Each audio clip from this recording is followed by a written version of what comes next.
د زمري ومه هغه ورځ چې د طالبانو تر بیا واکمنېدو مخکې په افغانستان کې د ملي بیرغ د ورځې په توګه لمانځل کېدله سږ هم د هیواد دننه او بهر کې د افغانانو له تود هرکلي سره مخ شوه.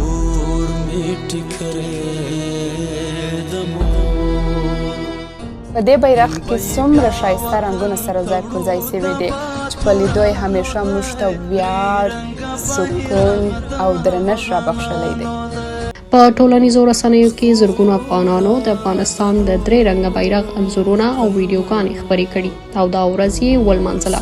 د ډیرو افغانانو لپاره دغه بیرغ یوازې یو دولتي نښان نه دی بلکې د هیواد د تاریخ، ملي هویت او خپلواکۍ یو مهم سمبول بلل کېږي.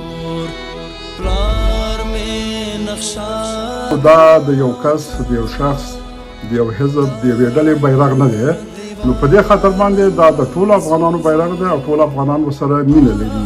د افغانستان پخوانی ولسمشر اشرف غني هم په دې اړه یو پیغام خپور کړ او د بیرغ ملي ورځ ټولو افغانانو ته مبارکي وویله.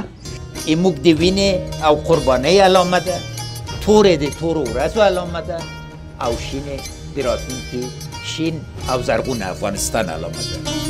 تور، سور او زرغون بیرغ د تیرو څو لسیزو په لړ کې په رسمي مراسمو، نړیوالو سیالیو او ملي مناسبتونو کې د افغانستان له تر ټولو پیژندل شوو نښو څخه ګڼل شوی دی.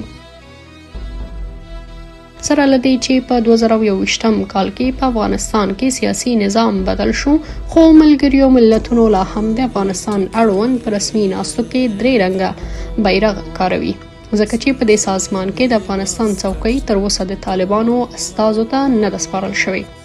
له بلې خوا طالبان واک ته له بیرته ستنېدو وروسته په دولتي ادارو او بنسټونو کې خپل سپین بیرغ ځای پر ځای کړ. دا هغه کار و چې د افغانستان د ډیرو خلکو له منفي غبرګون سره مخ شوی دی.